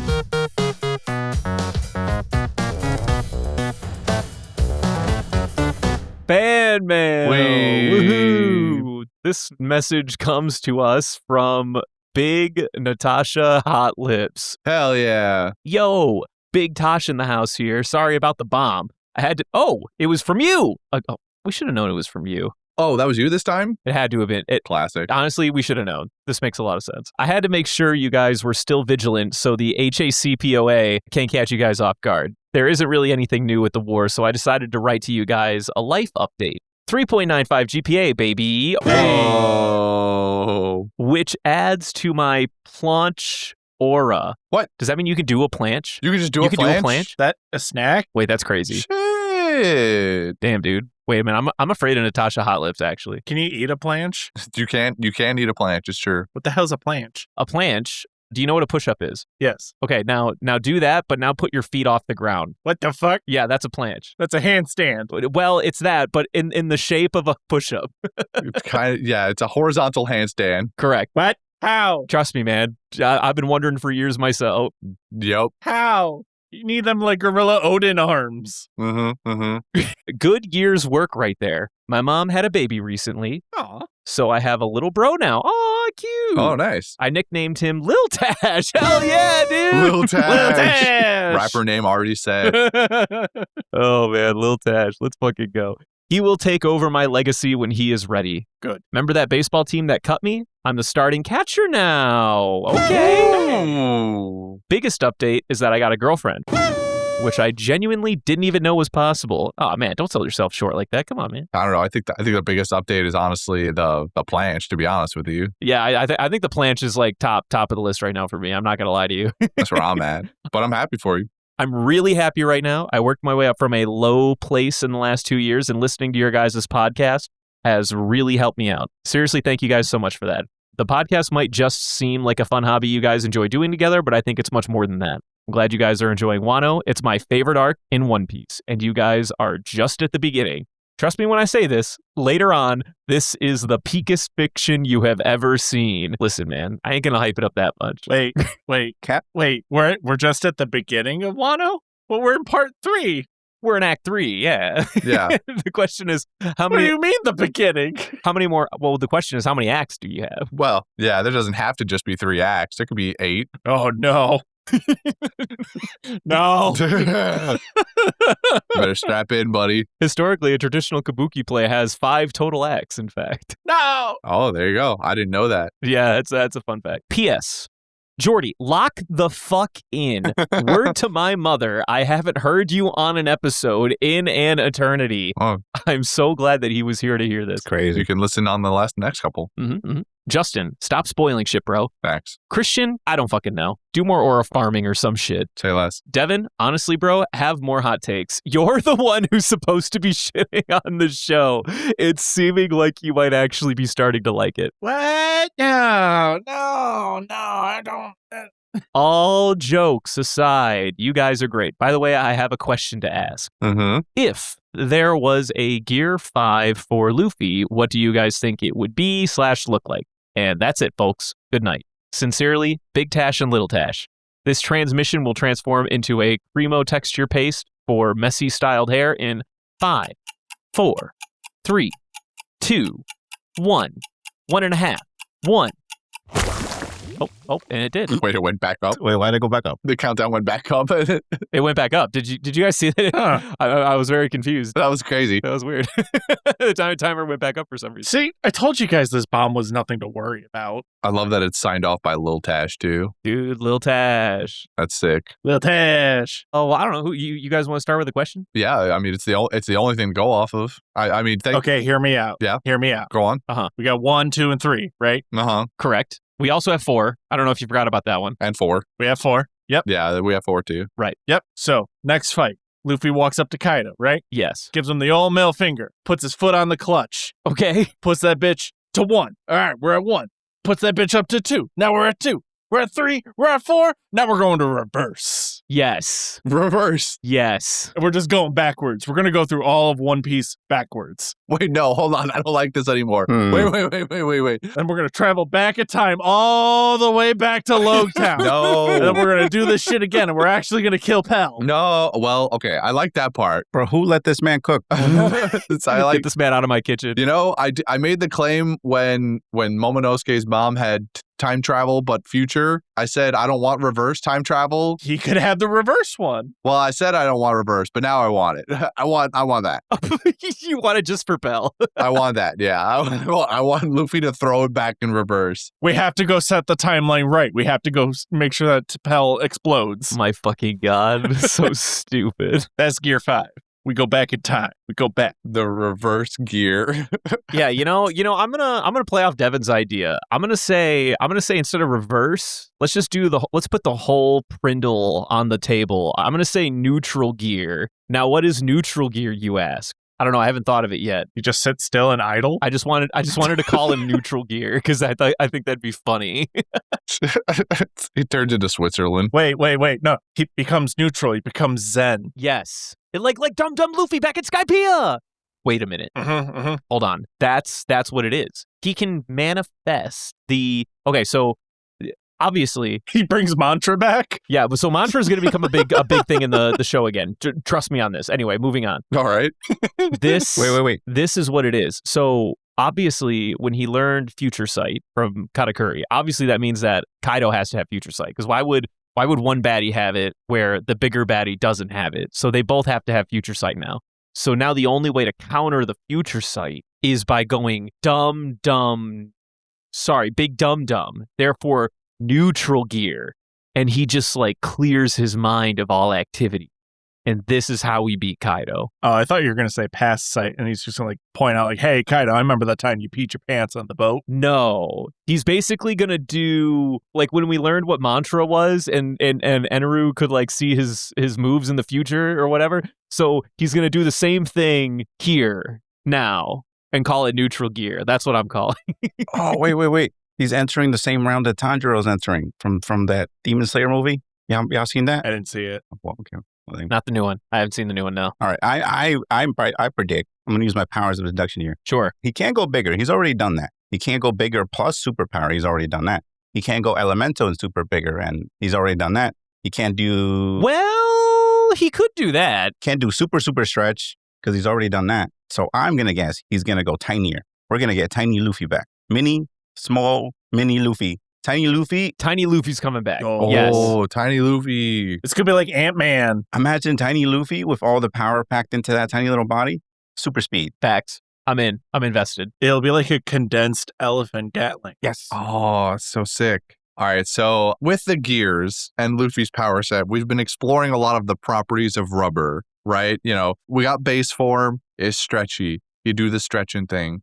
Then you got stuff like Gear 2 and kind of Gear 3. Gear 3 is like stretchy plus. Gear 2, we're exploring the ideas of like stretching something and back and forth so quickly that it gets really hot, or maybe like we're talking like the vulcanization of rubber, how it's made style. You know, Gear 4, we got bouncy, rubber bouncy.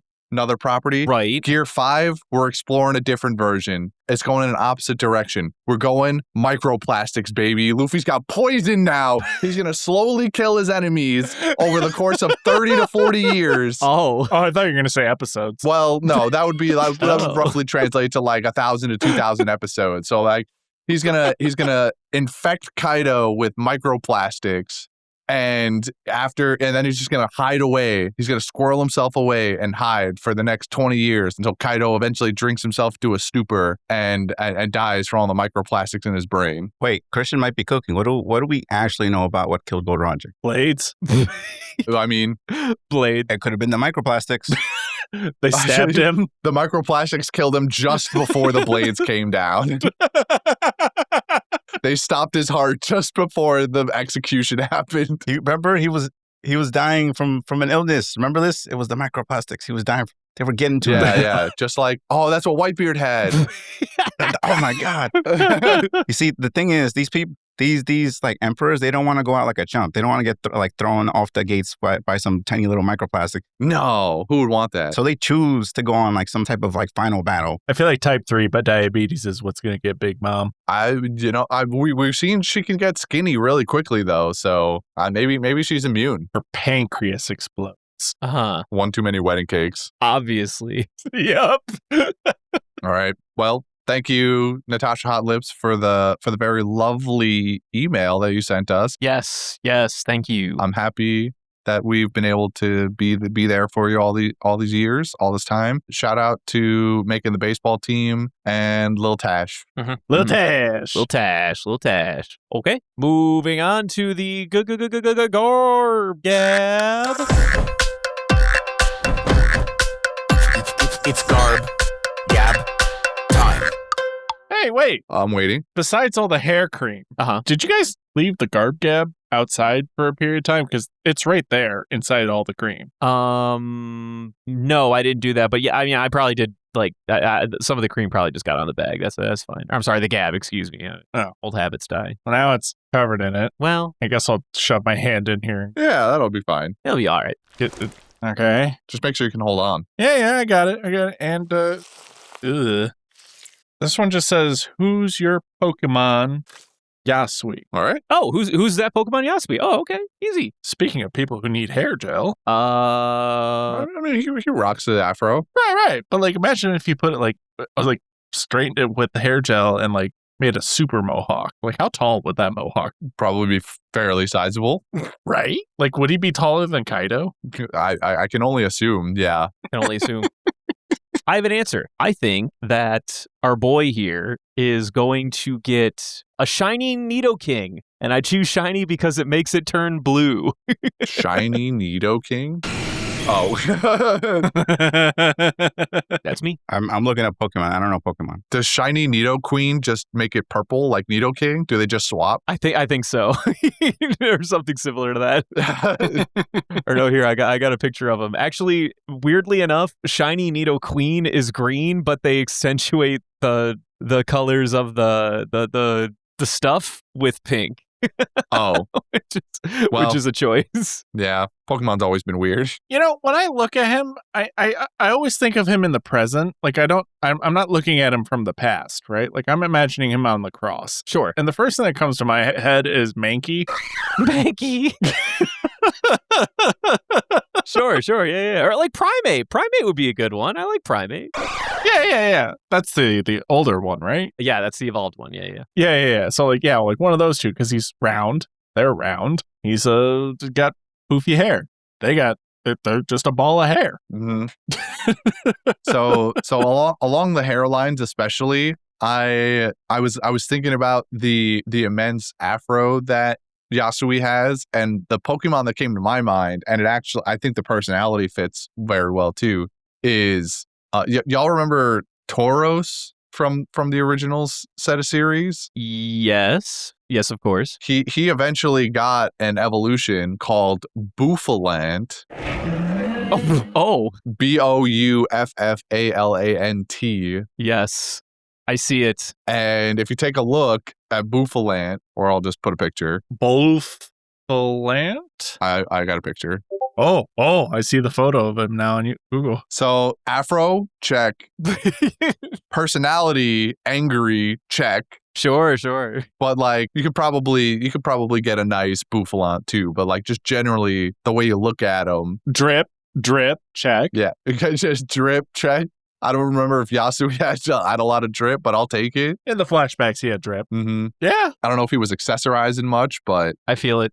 I like this. What's shiny Bouffalant look like? Does he have one? I'm looking at a mega one. Or this is from Instagram. I don't know if that one's. Yeah, I think it has a mega. Oh, but it's like red and pointy. Shiny. I think shiny Bouffalant looks like the horns turn pink. I think, and that's it. Like a very light shade of pink. The fur turns red if it's shiny. Like the regular fur, I think is like a light brown. Oh, it's like slightly more red. Yeah, that's a terrible shiny. That is a pretty bad shiny. I'm not gonna lie. That's a fucking awful shiny.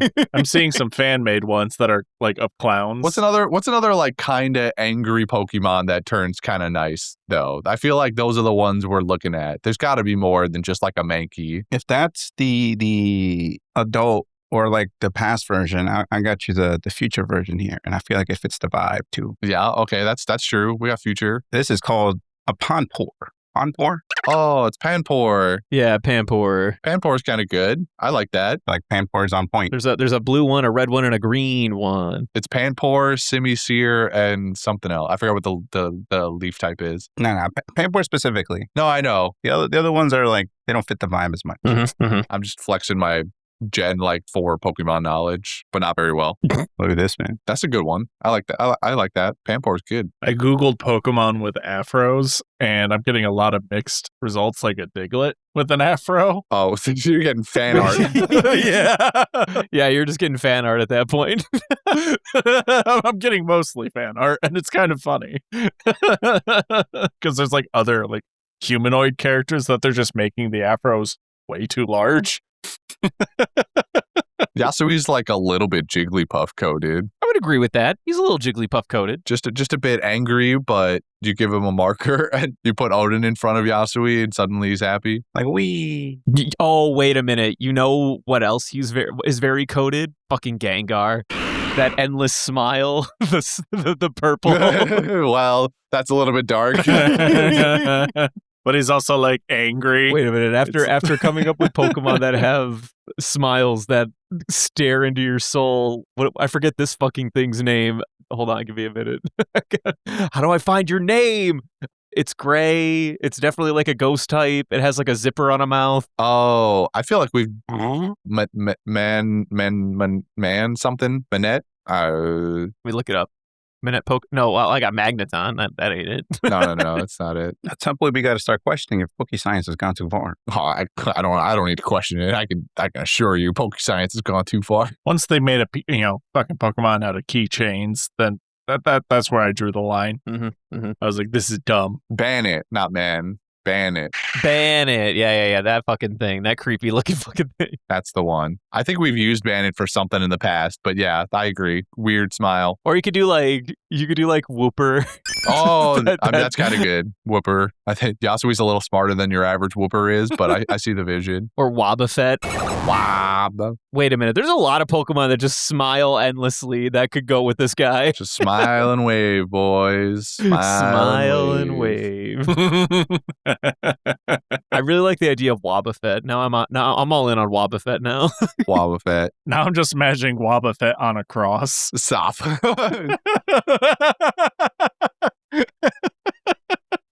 Like swaying side to side. All right. That's it. That was Who's That Pokemon? We did it. Devin, do the thing. Who's that Pokemon? It's Pikachu. What the Tevin, do the thing. It's down there. What the fuck is this? This is not the thing. It sure is. It's there. It's the thing. I hate this. Yas! That's a wrap, fam. To keep the vibes going, peepandasightings.com for the tea, bonus content, and those fire merch fits, you feel? Gracias for the low key, but actually vibing to the show. Plug in for more. I hate this is the worst. I hate this timeline. I hate this. I hate you. I hate you. That was an interesting thing. That was an interesting thing. This is the worst thing ever. Who did this to me? Jordy discovered this Gen Z translate or Gen Alpha translator a couple weeks ago and did that to our thing. I see. I understand. It's incredible. It's awful. Magnificent. If you wish to support the show, consider checking out our site, pandasightings.com. Nah, it's over. Goodbye. No, that's it. We're cutting. It's already over. Yeah. Unfortunately, you did the thing already. I hate to break it to you. Oh, God, why did I defuse this bomb? Why? You know what? Honestly, we might have been better off if we hadn't defused the bomb. Hold on, I'm just going to get my hammer. I'm going to just start hitting it. Yeah, that usually works. I'm going to leave. Nah, it's too late. Nope, I'm leaving. Bye. No, you're going to... I'm hitting it. I put a bomb in your car. You can't leave. Yep. Still not blowing. Well, that sucks. Maybe next time, folks. Maybe this time. No, yeah, you're just breaking it. Damn it. Wait, here, I got the manual. So we're not watching Death Note? Wait. Oh, I thought it was like you were cutting off, like the bomb blew up. Yeah, I thought the bomb blew up. All right, Jordy trying to worm Death Note back into the show. Just let him have the stage. Bye. I'm hitting stop.